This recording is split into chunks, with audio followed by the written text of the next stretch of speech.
صاحبي يلا نسلام دمانتين ku soo dhawaada course-kan oo aan idinku bari doono sida loo sameeyo e-commerce website dhammaystiran. Haddii aad rabtay maaragtay inaad barato sameynta e-commerce website-iska ama aad doonayso inaad ganacsigaaga u sameyso website, course-kan waa course-kaagii. Ama haddii aad sidoo kale doonaysay inaad maaragtay websites e-commerce ah oo qurux badan oo advanced ah aad u sameyso ganacsiyada Soomaaliyeed, maadaama hadda dalkeena Soomaaliya ganacsiyada aad ugu soo bateen xagga tajkana aad looga hormaray,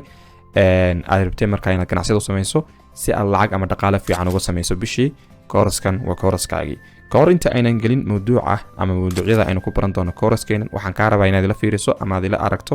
muddo 1 daqiiqo ilaa 2 daqiiqo website-kan quruxda badan ee aynu ku dhex sameyn doono course-kan aynu baranayno.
Okay.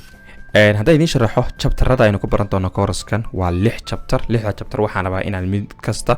aan idin dul maro. Okay, qaybta koowaad ee course-keenan waxaanu ku baran doonaa WordPress installation. Maadaama website-kan aynu dhisayno, aynu ku dhisi doono WordPress, waxaa muhiim ah inaad maaragtay aad taqaano sida WordPress loo install gareeyo.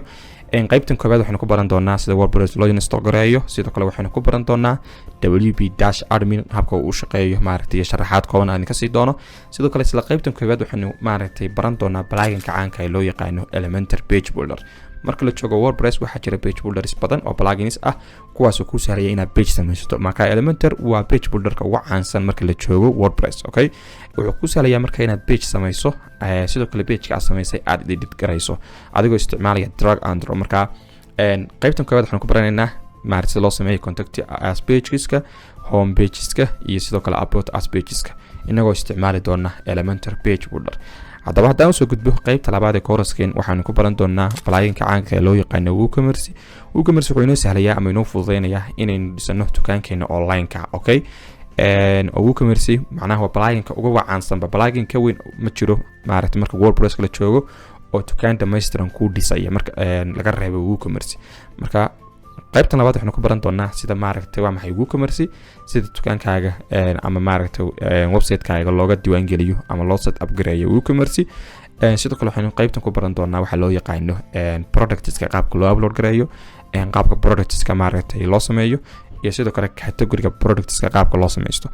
isla qaybtan labaad inta aan ku guda jirno waxaanu maaragtay sameyn doonaa cart page-ka iyo checkout page-ka.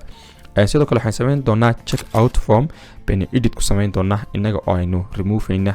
fieldiska aynu u baahnayn ama inputska aynu u baahnayn soona ka shanayna kuwa cusub sidoo kale qaybta saddexaad ee course-keena waxaynu ku baranaynaa Stripe payment method sida ogtihiin dukaanka hadduu offline yahay hadduu online yahay labada waxa muhiim ah wax la yiraahdo payment inuu isticmaalo payment marka waxa weeye tusaale ahaan kale meherada waxa ku leedahay xamar magaalada Muqdisho qofka marka ku soo galo wuxuu alaabkaaga iibsanayaa EVC okay marka waa payment EVC baa la yiraahdaa sidoo kale intaanu qayb saddexaad baranayno waxaynu website-keena ku xireynaa Stripe payment gacanka Stripe loo yaqaano inagoo isticmaalayaasheena u ogolaanayna inay lacagta ku bixiyaan Mastercard iyo Visa card ama maaragtay cash app oo kale isla qaybtan waxaan ku baran doonaa maaragtay cash on delivery payment loo yaqaano oo payment default ah weeye WooCommerce wata waxaynu u bedeli doonaa EVC oo qofku waxaynu ogolaanaynaa inuu lacagta productiga uu ku bixiyo marka EVC isla qaybta afraad hadaynu soo gudubno waxaynu baran doonaa wax la yiraahdo clone website okay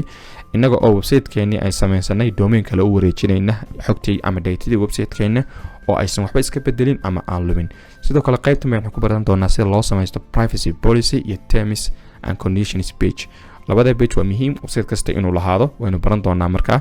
qaybta shanaad course-ka waxaynu ku baran doonaa ammaanka website-kaaga sida loo adkeeyo okay maadaama maaragtay website-ku eCommerce website yahay oo maaragtay isticmaalayaal badan ama users badan ay halkaas oo dalbanayaan waxa muhiim ah markasta inaad ammaanka website-kaaga ka taxadirto marka qaybtan shanaad waxaan ku bari doonaa siyaabo kala duwan oo ammaanka website-kaaga looga taxadiro marka la joogo WordPress qaybta lixaad ee course-keena waxaanu ku baran doonaa